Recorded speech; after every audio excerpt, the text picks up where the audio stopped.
Hello friends, સ્વાગત છે તમારું મારા કિચનમાં। આજે આપણે ઇન્સ્ટન્ટ એવા સૂજીના ઢોકળા બનાવીશું। બહુ જ વધારે ટેસ્ટી બને છે, તો તમે પણ એને જરૂરથી એક વખત બનાવીને ટ્રાય કરજો। તમને અને ઘરના સૌને ખૂબ જ ગમશે। વિડીયો ગમે તો લાઈક કરજો, ચેનલને જરૂરથી સબસ્ક્રાઈબ કરી લેજો। તો ફ્રેન્ડ્સ, અહીં મેં બારીક સૂજી લીધેલી છે, જેને આપણે રવો પણ કહીએ છીએ। તો રવાના જે પાર્ટિકલ્સ છે તે થોડા નાના હોય છે, સૂજી થોડી મોટી હોય છે। તમે બેમાંથી ગમે એ વસ્તુ લઈ શકો છો। તો 1.5 કપ જેટલો મેં રવો લીધેલો છે અને આપણે એમાં 1.5 કપ જેટલું મીડિયમ ખાટું દહીં એડ કરીશું। તો આપણે ફ્રેશ એવું દહીં એડ કરીશું, બહુ વધારે ખાટું ન હોય એવું દહીં અહીં મેં એડ કરેલું છે।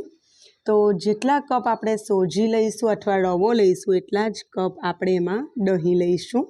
તો આ એનું કમ્પ્લીટ મેઝરમેન્ટ છે।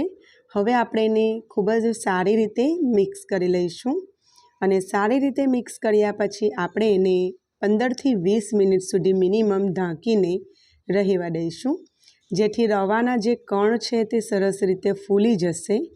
તો હવે આપણે એને અંદર થોડુંક મીઠું એડ કરેલું છે સ્વાદ પ્રમાણેનું અને હલકું થોડુંક પાણી એડ કરેલું છે। હવે આપણે એને સારી રીતે મિક્સ કરી દીધેલું છે અને થોડી વાર સુધી 2 થી 3 મિનિટ સુધી એને સરસ ફેંટી લીધેલું છે। જરૂરિયાત પ્રમાણે થોડું થોડું પાણી એડ કરેલું છે। તો ફ્રેન્ડ્સ, તમે પાછળથી પાણી એડ કરો તો પણ ચાલે। તો અત્યારે રેસ્ટ ઉપર મૂકતા પહેલાં જ મેં એમાં થોડુંક પાણી એડ કરેલું છે, 1/4 કપની આસપાસ। અને હવે આપણે એમાં થોડું તેલ પણ એડ કરી દઈશું। તો 1 ટેબલ સ્પૂન જેટલું મેં તેલ એડ કરેલું છે। તો એનાથી ઢોકળા ખાવામાં બહુ જ સરસ સોફ્ટ બનશે અને બિલકુલ ચોંટે નહીં, ગળામાં બિલકુલ અટકે નહીં। તો આપણે એને સારી રીતે મિક્સ કરી દીધેલું છે। હવે ઢાંકીને એને 15થી 20 મિનિટ સુધી મિનિમમ આપણે રહેવા દઈશું। તો 15-20 મિનિટ જેવું થઈ ગયું છે। તો મેં એને ખોલી અને એમાં આદું, લસણ અને મરચાંની 1 મોટી ચમચી જેટલી પેસ્ટ એડ કરેલી છે અને એમાં થોડીક ખાંડ એડ કરેલી છે, 1 નાની ચમચી જેટલી। તો ખાંડ નાખવાથી ઢોકળા ગળ્યા તો નહીં બને, પણ એનાથી બધો ટેસ્ટ બેલેન્સ થશે। હવે આપણે સારી રીતે એને મિક્સ કરીને પાછા 10-15 મિનિટ સુધી ઢાંકીને મૂકીશું। ત્યાં સુધી ઢોકળા સાથે ખાવા માટે એકદમ ટેસ્ટી એવી ચટણી બનાવીને તૈયાર કરીશું। તો મિક્સર જારમાં 1 મુઠ્ઠી જેટલા લીલા ધાણા, 3થી 4 લીલા મરચાં, 8થી 10 જેટલી લસણની કળી અને 1 ઇંચ જેટલો આદુનો ટુકડો છોલીને કાપીને લીધેલો છે। એમાં 1 નાની ચમચી જેટલું સંચર પાવડર, 1 નાની ચમચી જેટલું જીરું અને 1 મોટી ચમચી જેટલું દહીં એડ કરેલું છે અને સરસ રીતે હવે આપણે એને પીસી લઈશું। તો જરૂરિયાત પ્રમાણે તમને જરૂર લાગે તો એમાં 1 મોટી ચમચી જેટલું પાણી પણ આપણે એડ કરી શકીએ છીએ। હવે એને ફાઇન રીતે પીસી લીધેલું છે। તો તમે જોઈ શકો છો આપણી ગ્રીન ચટણી બનીને તૈયાર છે। હવે મેં એમાં 1 ચમચી જેટલો લીંબુનો રસ એડ કરેલો છે। તો તમે એને પીસતી વખતે પણ લીંબુનો રસ એડ કરી શકો છો। એ સમયે હું ભૂલી ગયેલી એટલે મેં પાછળથી એડ કરેલો છે। હવે ફ્રેન્ડ્સ, અહીં મેં ઢોકળિયાની પ્લેટ લઈ લીધેલી છે। તો સારી રીતે એને તેલથી ગ્રીસ કરી લઈશું અને બીજી બાજુ મેં ઢોકળિયામાં પાણી નાખી અને એને પણ ગરમ કરવા માટે મૂકી દીધેલું છે। તો આ રીતે આપણે સ્ટીમરની 2 પ્લેટને તેલથી ગ્રીસ કરીને રેડી કરી છે અને અહીં બીજી બાજુ આપણા બેટરને રેસ્ટ થતાં લગભગ 10થી 12 મિનિટ જેવું થઈ ગયું છે। ફરી એક વખત મેં એને મિક્સ કર્યું, મને બી થોડુંક જાડું લાગે છે।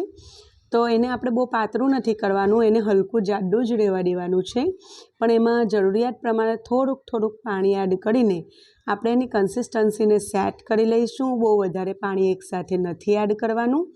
તો જુઓ, એકદમ થોડુંક પાણી એડ કરીને ફાઇનલી હું તમને એની જે કન્સિસ્ટન્સી છે તે બતાવી દઈશ, એ પ્રમાણે આપણે રાખવાનું છે। તો જુઓ, આ રીતે મેં મિક્સ કર્યું છે। હવે ફ્રેન્ડ્સ, જો આ રીતનું ઠીક બેટર મેં તૈયાર કરેલું છે, તો એમાં 1 ઈનોનું પેકેટ આપણે એડ કરીશું। અહીં તમે રેગ્યુલર ફ્લેવરનો ઈનો પણ લઈ શકો છો, મેં લેમન ફ્લેવરનો લીધેલો છે। એને એક્ટિવેટ કરવા માટે થોડુંક એના ઉપર મેં પાણી એડ કર્યું છે, તમે લીંબુનો રસ પણ એડ કરી શકો છો। એક જ ડિરેક્શનમાં એને થોડીક વાર સુધી, અમુક સેકન્ડ સુધી મિક્સ કરીશું અને પછી ગરમા ગરમ ઢોકળિયામાં આપણે પ્લેટ મૂકીશું અને એમાં આપણે બેટર એડ કરીશું। તો ફ્રેન્ડ્સ, તમે પ્લેટને બહાર રાખીને પણ એમાં બેટર એડ કરીને ફટાફટ ઢોકળિયામાં મૂકી શકો છો। પણ મને બહુ ગરમ ઢોકળિયામાં મૂકવાનું થોડુંક અઘરું પડે છે, એટલે મેં અંદર પહેલાં ખાલી પ્લેટ મૂકી અને પછી એમાં બેટર મૂક્યું છે 2 મોટા ચમચા જેટલું. ઉપરથી કાળી મરીનો પાવડર અને કશ્મીરી લાલ મરચાંનો પાવડર છાંટેલો છે. બાકીનું બેટર હું બીજી પ્લેટમાં એડ કરીશ. બંને પ્લેટને મેં આગળથી જ ગ્રીસ કરીને રાખેલી છે, તમને કીધું એમ. તો ફ્રેન્ડ્સ, આ જે ઢોકળા છે તે બહુ જ વધારે ટેસ્ટી બને છે. તમે જરૂરથી ટ્રાય કરજો. મારી આ રેસીપી તમે કઈ સિટીમાંથી અને કયા દેશમાંથી જોઈ રહેલા છો, તમારા નામ સાથે મને જરૂરથી જણાવજો. હવે ઢોકળિયાને બંધ કરીને મેં એને 20 મિનિટ સુધી સ્ટીમ થવા દીધેલું. તો મીડિયમ ટુ હાઈ ફ્લેમ પર થયું છે અને જુઓ સરસ રીતે ઢોકળિયા આપણા થઈ ગયા છે, ઢોકળા તૈયાર. તો હવે આપણે એને બહાર કાઢી લીધેલા છે અને એને પંખા નીચે થોડીક વાર ઠંડા પડવા દીધેલા છે અને પછી હું તમને એને કટ કરીને બતાવી રહેલી છું. તો ફ્રેન્ડ્સ, હું તમને અત્યારે કાઢીને પણ બતાવું છું કેટલા વધારે સોફ્ટ એવા આપણા બન્યા છે.